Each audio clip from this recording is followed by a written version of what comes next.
ప్రతిపక్ష నాయకుడు చంద్రశేఖరరావు గారికి, శాసనసభ్యులు హరీష్ రావు గారికి, ఇతర కీలకమైన నేతలకు నా సూచన ఒక్కటే, సహేతుకమైన విమర్శలు చేయండి.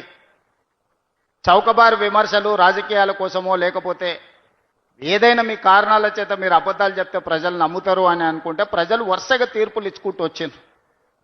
ఇక ప్రజల్ని తప్పుపట్టడం మానేయండి. ప్రజలు విఘ్నులు. మీకు ఇచ్చినప్పుడు మీకు ఇచ్చారు. 94 నుంచి 2004 వరకు టీడీపీకి ఇచ్చారు. 2004 నుంచి 2014 వరకు కాంగ్రెస్కి ఇచ్చారు. 2014 నుంచి దాదాపుగా 2024 వరకు బీఆర్ఎస్కి ఇచ్చారు. ఇక్కడ నుంచి 2034 వరకు మాకు ఇవ్వబోతున్నారు. నేను మొదటి నుంచి అదే చెప్తున్నా, ఇప్పుడు కూడా అదే చెప్తున్నా. మీరు ఏం చింత పెట్టుకోకండి. ఆరోగ్యం కాపాడుకోండి, ఆరోగ్యవంతంగా ఉండండి. మంచి ఆలోచనలు వస్తే ఆటోమేటిక్గా ఆరోగ్యం మంచిగా ఉంటుంది. అప్పుడప్పుడు కడుపులంతా బాధ పెట్టుకొని ఇదేదో మా వారసత్వ ఆస్తి, ఈ ఆస్తిని ఎవరో కొలగొట్టేసిరు అన్నట్టుగా కడుపులంతా బాధ పెట్టుకుంటే దాంతోనే ఆరోగ్యం దెబ్బతింటుంది. మీకు కూడా అందరికీ తెలుసు కదా, బాధ ఎక్కువైనా దుఃఖం ఎక్కువైనా రాత్రి నిద్ర సరిగ్గా లేకపోయినా చివరికి ఆరోగ్యం దెబ్బతింటుంది.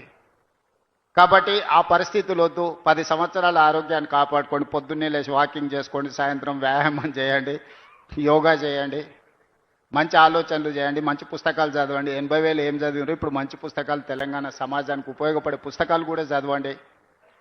తక్కువకి ఎక్కువకు చిన్నజీఆర్ స్వామి గారి సూక్తులు వినండి.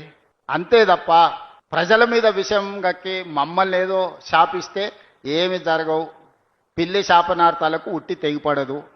మీ శాపనార్థాలు ఎన్ని పెట్టినా నాకు సంతోషం. వాళ్ళు చాలా బాధతోని మమ్మల్ని అంటున్నప్పుడు నాకు ఒక సాడిస్టిక్ ప్లెజర్ అంటారు కదా, అబ్బా బాగుంది కదా అనిపిస్తుంది. ఎందుకంటే వాళ్ళ బాధ చూసినప్పుడు.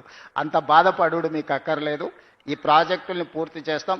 గోదావరిలో తెలంగాణకు రావాల్సిన నీటి హక్కులను అన్నిటినీ కాపాడతాము. ఎవ్వరికి ఎలాంటి చింత అక్కర్లేదు.